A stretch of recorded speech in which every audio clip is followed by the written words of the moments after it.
ஒரு 37 இயர்ஸாக 200-300 படத்துக்கு மேலே பண்ணியிருக்கேன். ஆனால் கூட உலகத்தில் எங்கே போனாலும் எந்த லாங்குவேஜுக்கு போனாலும் இப்போவும் ஒருத்தர் வந்து ஃபஸ்ட்டு ஹலோ சொல்லும்போது 2 படத்தோட பேரை தான் ஃபஸ்ட்டு சொல்லுவார். சார் தென்னாலி பஞ்சதந்திரம் அதை சொல்லித்தான்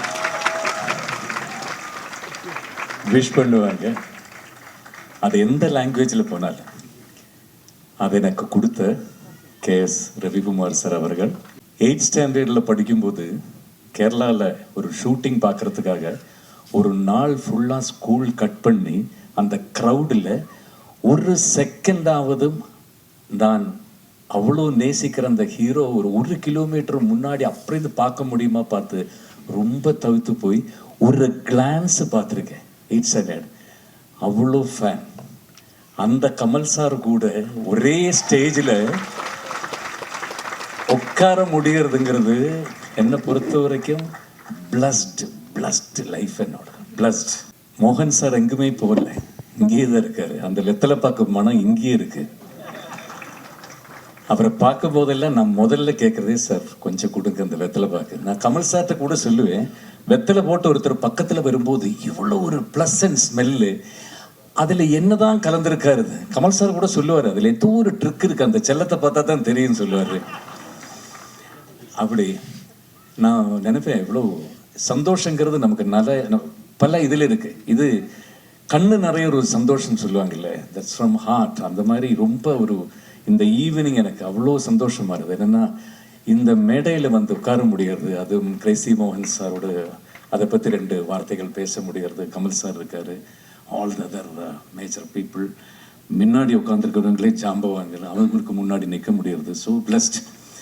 ஸோ நான் ஃபஸ்ட்டு வந்து கிரேசி மோகன் சார் சொல்லும்போது ஒரே ஒரு விஷயம், எனக்கு 2 படங்கள் படங்கிறதுக்கான வாய்ப்பு கிடைச்சது. தென்னாலி பஞ்சதந்திரம். ஒரு ஷூட்டிங்காக நான் ஜம்மு காஷ்மீர் போய் ஒரு 7-8 இயர்ஸ் முன்னாடி.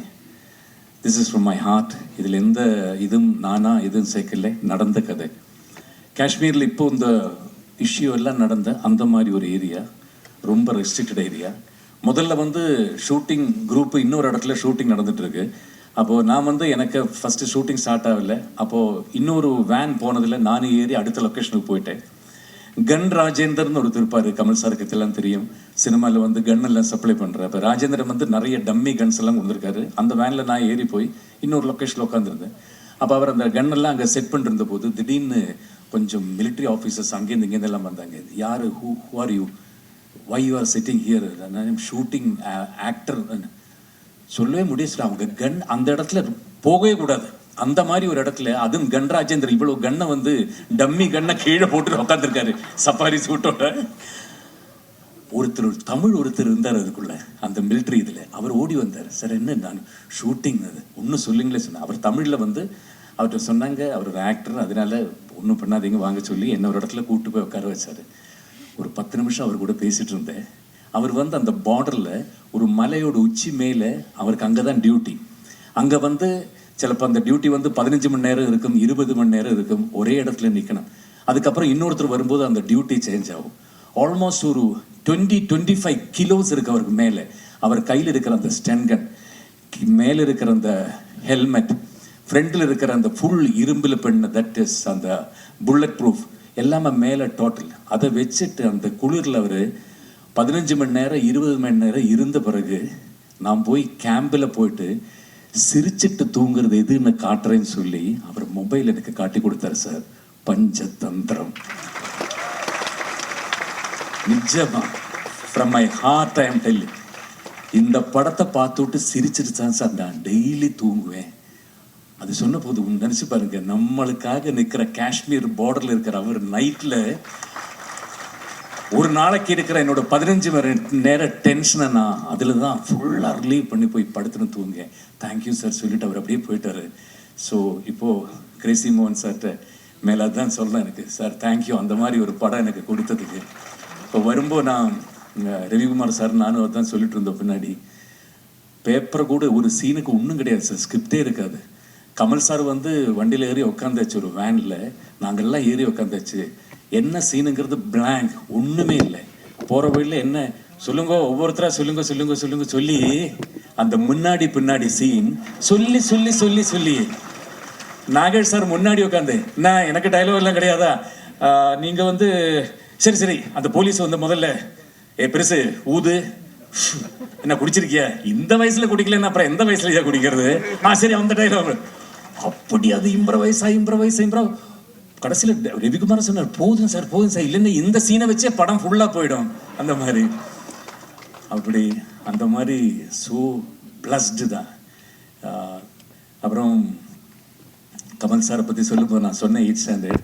அதுக்கப்புறம் முதல்ல நான் ஸ்ரீசங்கரா காலேஜ் காலடி, நான் காலேஜ் ஃபஸ்ட்டு போகிறது 1981 அங்கே போயிட்டு ஃபஸ்ட்டு இன்டர் காலேஜ் காம்படிஷனில் மிமிக்ரி ஃபஸ்ட் ப்ரைஸ் ஃபஸ்ட்டு காட்டுறது கமல் சார் தான். ஃபஸ்ட்டாக நான் மிமிக்ரிங்கிறது பண்ணுறது கமல் சார் வாய்ஸில். அன்றைக்கி நான் பண்ணினது அவர் பண்ண ஒரு மலையாளம் ஃபிலிம் மதனோல்சோ, அந்த டைம்லேயே super duper hit. All the languages நான் சொல்கிறேன், அந்த டைமில் Kannada, Telugu, Hindi, Tamil, Malayalam all super star இருந்தால் கமல் சார் தான். எல்லாம் ஆல் த லாங்குவேஜஸ். அப்போ இன்டர் காலேஜ் காம்படிஷனுக்கு நான் போகும்போது அந்த ஸ்டூடெண்ட்ஸ் இருக்கும்போது நான் அடுத்து இமிட்டேட் போகிறது கமலஹாசன் சொல்லும் போதே ஒரு கிளாப்ஸ், அதே ஒரு 15 நிமிஷம் இருக்கு, அதுலேயே ஒரு ஃபர்ஸ்ட் ப்ரைஸோட பாதி கிடச்சிருது. Sir can I with your permission?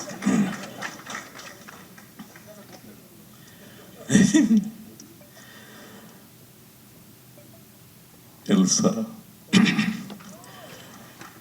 നിന്നെ മണവാട്ടിയുടെ വേഷത്തിൽ കാണുമ്പോൾ ആകാശത്തുള്ള അത്ര നക്ഷത്രങ്ങളും എൻ്റെ കണ്ണിൽ വന്ന് നിൽക്കുന്ന പോലെ ഒരു തോന്നൽ. നിന്നെ വിട്ടുപിരിഞ്ഞൊരു ജീവിതം, നിന്നെ കൂടാതൊരു ജീവിതം, അത് സോറി, താങ്ക് യു.